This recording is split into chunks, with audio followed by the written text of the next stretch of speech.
Jesus Soldiers Ministries కోల్స్ Ackerman International Ministries సంఘం ఆధ్వర్యంలో 75వ గణతంత్ర దినోత్సవం సందర్భంగా కర్నూలు నగరంలోని రైల్వే స్టేషన్ రోడ్లో ఉన్న నిరాశ్రయులకు అన్నదాన కార్యక్రమాన్ని ఏర్పాటు చేశారు. Jesus Soldiers ministries founder G Ravikumar మాట్లాడుతూ క్రిస్టియన్ అంటే మతం కాదని మార్గమని అన్నారు.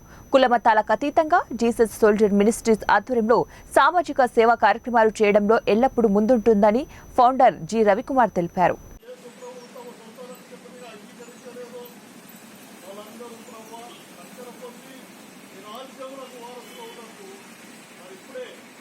క్రీస్తునందు ప్రేమ ద్వారా ఈరోజు మన జీసస్ సోల్జర్స్ మినిస్ట్రీ కోల్స్ ఇంటర్నేషనల్ అకర్మాన్ ఇంటర్నేషనల్ ఆధ్వర్యంలో ఈరోజు రిపబ్లిక్ డే మనకు స్వతంత్రం వచ్చిన దినం గురించుకొని ఈరోజు మనకు దాదాపుగా 75 సంవత్సరాలు మనకు భారతదేశంలో స్వతంత్రం వచ్చింది. కాబట్టి ఈ గణతంత్ర సందర్భంగా మనము పేదలను జ్ఞాపకం చేసుకోవాలని అనేక మంది భారతదేశంలో ఆహారం లేని వాళ్ళు అనేక మంది కోట్లాది మంది ప్రజలు ఈ రోజులు ఉంటున్నారు.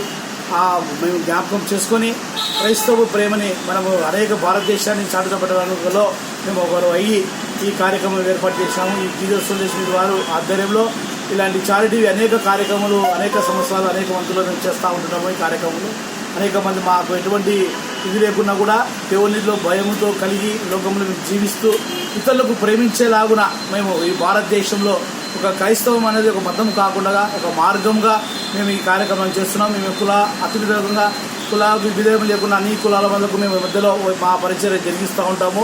ఎటువంటి ఇబ్బందికరం లేకుండా ప్రజలకు మాకు కలిగినది దేవుళ్ళలో మేము ఇవ్వటకు మేము సహాయపడుతుంటాము. దీని ద్వారా ఈరోజు ఈ స్వతంత్ర దినం 75వ దినోత్సవంలో ఆహారం లేని